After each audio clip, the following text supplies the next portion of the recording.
Hello everybody, I'm Brian Rebenzer. I'm the owner of Brie Cater. I just wanted to show you the inside of our operation. There's no secrets to hide. I want everyone to see where the food's prepared, how it's prepared. I think that's very important for clients these days to know as much as they can about the food. So basically what we're doing today is we're showing how we do everything from scratch, even peeling our own potatoes, cutting our own filet mignons, making sauces by scratch, grilling, and I'll show you a couple of our techniques. We have a full crew here today, so we have a lot of ingredients in here to show you today. We got food prep, we got food coming in, setup going on. It's exciting to be prime wedding season, and we're excited to get this going.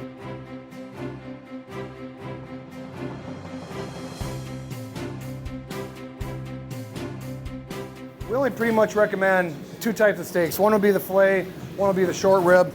The nice thing about this filet, it's local, it's out of Wisconsin, Hereford beef. Those real pretty cows, the brown and white cows. So we all start from scratch, from cutting up the tenderloin, the whole muscle.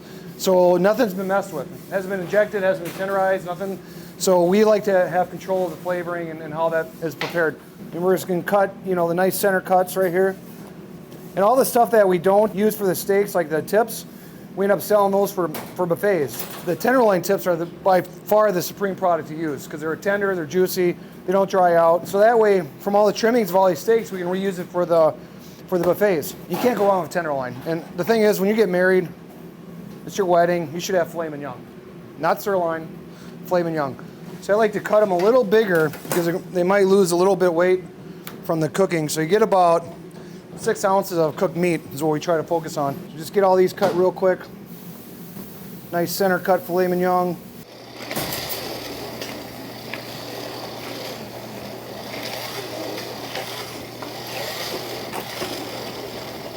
So we got some beautiful rosemary, fresh basil, and fresh parsley.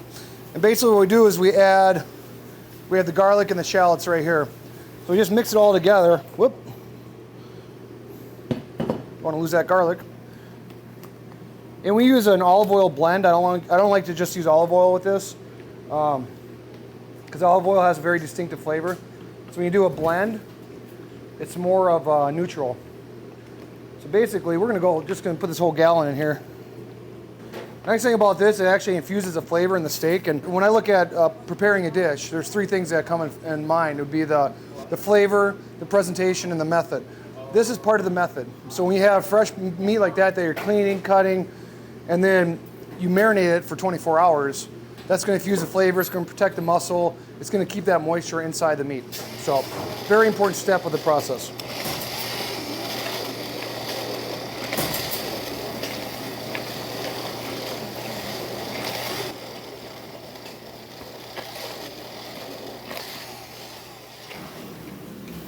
So this right here is what separates us from our competition. Just ladle this bad boy on here like that. I want to make sure this gets mixed really well. And you can smell that garlic, smell the shallots, smell the rosemary. It's beautiful. So this is going to sit overnight, and we'll grill those tomorrow. For beef, you can actually marinate beef for about a day and a half, maybe 2 days if you want to. Chicken, only 24 hours. You don't want to marinate much more than that.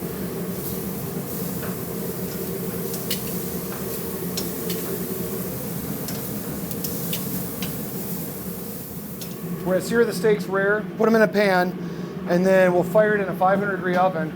So basically how we tell when it's done, Jeremy does one of these and here's the sizzle. And the nice thing is, if it's a little undercooked, it's like rare to medium rare, we actually bring burners on site so we can get it back up to medium rare and medium. We like doing it this method because we don't want them to overcook. So if we get there and they're just a little under, we know we can always raise it up a little bit. So we got the nice chamula marinade on here.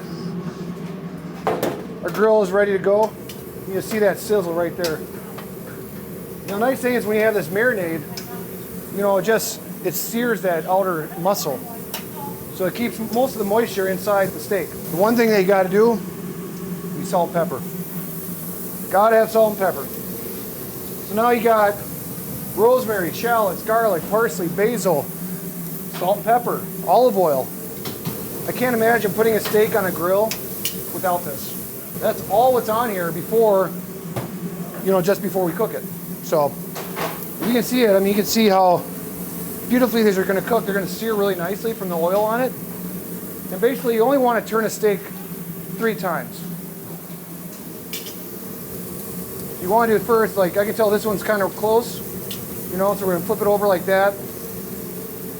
Flip it over like that. That's how easily they come off the grill. So we're cooking 350 steaks like this for this weekend. So you flip it once like that.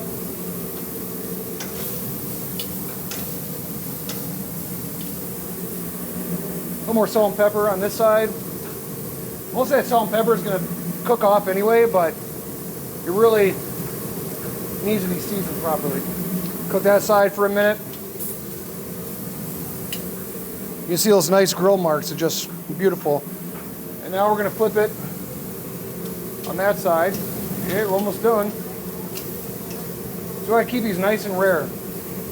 So all we're basically doing here is sealing in the juices, sealing in, getting the outside cooked, getting that char flavor on here, and then see how they're nice and rare. So I'm pretty close to pulling these ones off. So we'll put them on the pan like this. So with that, all we do is we wrap it, fire it in the oven for probably 15 minutes. Off to the wedding we go.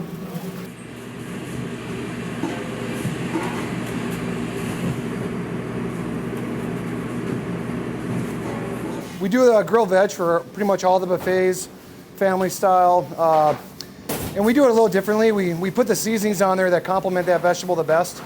For instance, we got the garlic on the green zucchini. We have salt and pepper on and a little garlic on the peppers. We do hickory on the mushrooms, lemon pepper on the asparagus. Tomatoes, just salt and pepper. We do Cajun on the onions. And the coolest thing is the yellow zucchini. And our secret with that one is cinnamon and sugar, which you wouldn't expect at all. So, and that's the item most commonly that people walk up to me and ask me, what was in that zucchini? That was delicious. Everything gets grilled, and the beautiful thing about the grilled veggie display is you got a lot of reds and greens and yellow. You got a lot of pretty colors here. So when you put it on a buffet, the presentation is enough just from the colors of the vegetables. A nice thing about these crab cakes, we actually hand bread them. And the method we do, when we cook these, they actually hold up together. You can pick them up and eat them. They're really easy to work with.